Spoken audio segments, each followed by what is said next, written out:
Kita lanjutkan kembali dialog kita, saya ingin ke Prof. Didin. Prof. Didin kan kalau kita lihat bahwa dikatakan kebijakan baru ini justru sudah berdasarkan kajian yang mendalam. Tapi kalau dari pernyataan Prof. di awal, kajiannya justru lemah. Ya. Silakan Prof. Baik ya, jadi kalau kebijakan publik itu kan dimulai dari formulasi kebijakan. Ya. Dalam formulasi kebijakan itu ada beberapa pendekatan lah ya. Salah satu pendekatan elit. Nah ini kelihatannya hanya melibatkan elit-elit saja. Ya. Kalau mestinya kan harus dilibatkan dong, Pangkalan dilibatkan pas menyusun keputusan menteri, ya. Pengecer juga harus dilibatkan. Semua harus dilibatkan. Jadi mereka tahu betul ya apa yang akan mereka lakukan. Gitu ya. Nah, kemudian kalau dalam implementasi kan minimal 4 hal lah Mas Aditya ya, dari mulai komunikasi ya.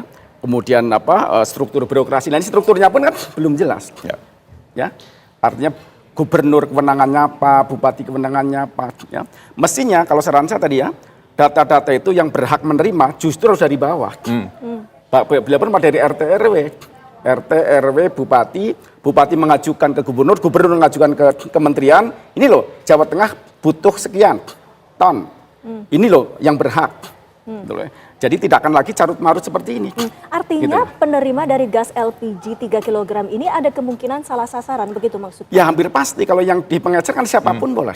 Ya. Tadi ya, karena bagi pengecer kan yang penting untung Mas Adit tadi. Betul. Ya. Orang bawa mobil, beli dikasih. Ya, beli dikasih. Nah mestinya kalau dari awal sudah si A, si B datanya udah detail, seperti tadi saya bilang orang beli Pertalite, bawa loh ini barcode-nya, ini baru dikasih. Ketika Pak mau beli 3 kilo, mana barcode-nya nggak ada, oh nggak boleh Pak. Nah kalau dari awal sudah ada instrumen itu. Nah sekarang kan nggak ada. Terus siapa yang ngontrol, Mas Adit ya? Kemudian kita terjadi pelanggaran, kan ada nggak sanksinya? Mohon maaf sampai hari ini kan belum mendengar ya. Sekian Pangkalan kena sanksi karena menjual pengecernya terlalu banyak misalnya ya, atau pengecer kena sanksi kalau menjual di atasnya itu yang terlalu banyak, kan belum pernah mendengar. Tapi memang jatah Gitu pengecer itu hanya paling tinggi 20% dari apa jatahnya Pangkalan. 80% Pangkalan harus menjual langsung ke rumah tangga dengan menyerahkan KTP. Itulah yang dilaporkan oleh Pangkalan ke sistem merchant apps-nya, ke Pertamina. Malahan belakangan ini udah mau ditekan 10% ke pengecer. Memang waktu itu saya juga bicara ke Pak Dirjen Migas, pengecer itu sebenarnya tetap perlu dikasih jatah karena mereka untuk survive. Apalagi di kita ini kan masih banyak pengangguran. Kalau misalnya di daerah kabupaten, kalau yang UMR-nya masih 2 juta, kalau mereka dapat untung 1,5 juta kan udah bagus, atau 1 juta. Di situ ada beras, ada minyak, ada LPG 3 kg. Nah, ini yang perlu ditata. Jadi seperti arahan Bapak Presiden udah pas itu, mesti beliau turun langsung mengarahkan. Jadi supaya Menteri SDM dan Pertamina kerjasama membuat sistem pengawasan langsung ke pengecer. Karena kalau pakai sistem digital itu memang terkontrol. Kita udah pernah lihat juga ke lapangan. Baik, Bang Rasom, tadi kan dikatakan oleh Prof. Didin, kalau di tingkat pengecer itu hanya sebatas keuntungan aja yang dicari sebetulnya. Sebetulnya bagaimana solusi supaya di tingkat pengecer ini tidak salah sasaran? Karena kan kalau kita lihat, ya siapa saja yang membeli di tingkat pengecer tidak pernah ditanyakan KTP gitu. Artinya dari ekonomi rumah tangga yang misalnya katakanlah menengah sampai menengah atas saja bisa saja mendapatkan gas LPG 3 kg. Makanya kalau nanti pengecer ditingkatkan menjadi sub Pangkalan, dia harus dikasih, dia punya HP minimal. Jadi pakai merchant apps, jadi dari sini langsung bisa setiap ada pembeli udah harus ditunjukkan KTP-nya, itu langsung online seperti yang dilakukan Pangkalan. Memang kalau Pangkalan itu modalnya besar, tapi pengecer kan modalnya kecil. Jadi lebih bagus tadi akan diberikan training oleh mungkin Pertamina dan Kementerian SDM agar pengecer yang meningkat menjadi sub Pangkalan di training untuk menggunakan itu sehingga terkontrol. Kalau itu betul-betul terkontrol. Tetapi juga mereka harus dikasih jatah juga jangan terlalu kecil. Karena kita harus lihat juga dari sisi ekonomi break even point-nya kan. Bukan hanya 20% tadi ya? Bukan, maksud saya jumlah 20% itu kan bukan untuk satu pengecer. Misalnya Pangkalan punya jatah 2.000 per bulan. Kalau 20% misalnya 400 itu kan banyak pengecer. Iya, banyak pengecer. Ya seperti itu. Jadi harus dilihat jangan juga terlalu sedikit, karena terlalu sedikit dia jadi ambil untung per kuantitinya besar. Kan gitu, ada teori ekonominya itu kan. Ya, jadi kalau makin besar bisa diturunkan harga tapi tetap di atas break even point dia. Jadi harus dipikirkan juga sampai ke sana oleh pembuat kebijakan. Itu tingkat Menteri SDM lah ya sama Pertamina. Ya, Prof Didin, jika Anda melihat ini, apakah dengan diadakannya sub pangkalan ini merupakan solusi yang paling tepat untuk direalisasikan? Ya, saya kira betul. Yang penting seleksinya harus ketat, ya. Karena pengecer kan ada yang pengecer kecil, ya. Ada yang paling berat cuma berapa tabung, ya. Dan ini kan yang kan pasti biasanya ditarget masalahnya oleh pangkalan kan ditarget.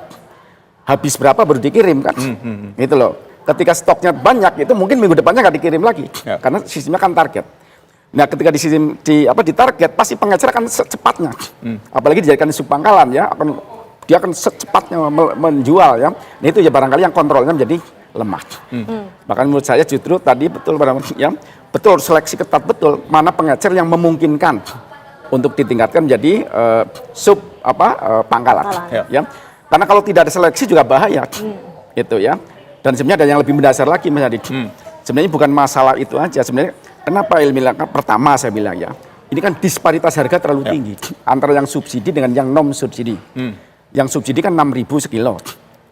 Yang non subsidi itu kan hampir 20.000. Karena 200.000 kan, 12 kilo ya. Iya, betul.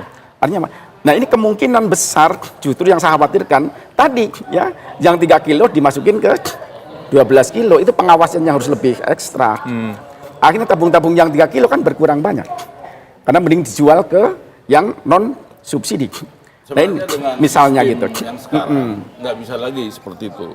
Karena udah terdata setiap pembelian tabung 3 kilogram itu udah harus dilapor, termasuk nomor NIK yang membeli itu melalui sistem itu. Cuman kalau pengecer belum. Dengan nanti sub pangkalan juga harus di training seperti itu. Kalau pangkalan udah semua membuat seperti itu.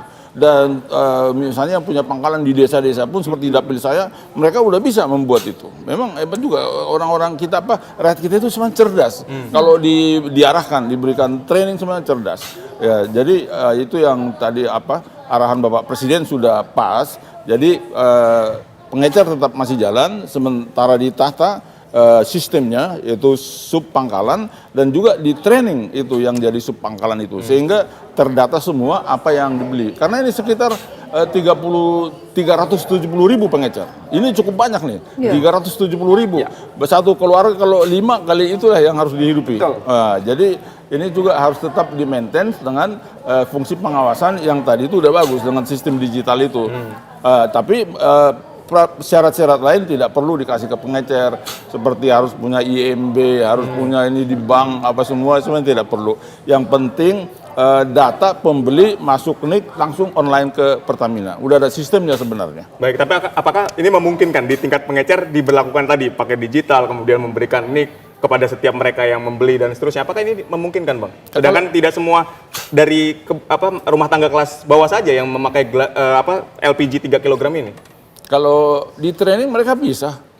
Jadi terdata. Itu tadi hanya menurut saya jangan terlalu dikit jatahnya pengecer itu. Jadi supaya bisa selisih harga buat dia, keuntungan itu bisa menghandle cost-nya. Nah, itu perlu dari sisi ekonomi juga harus diperhatikan. Artinya itu jangan nanti cost dia lebih besar daripada pendapatan dia, kan dia bangkrut juga nanti pengecer. Ya, solusi yang terbaik juga nantinya akan kita harapkan bisa segera terwujud. Terima kasih. Tapi dengan kebijakan Bapak Presiden, instruksinya solusi yang terbaik sudah pasti ada nanti. Ya, solusi yang terbaik itu pula yang rakyat Indonesia nantikan. Terima kasih, Bang Ramson. Sebenarnya kita itu kan selama ini LPG impor, 63 triliun, Pak. Gimana ke depan biar memproduksi secara nasional, ya itu yang digalakkan sebenarnya. Iya. Biar harga bisa lebih rendah lagi. Harap didengarkan dan juga nantinya kita harapkan ke depannya juga akan selesai permasalahan ini tidak terulang lagi. Terima kasih Bapak-bapak waktunya bersama kami. Selamat sore.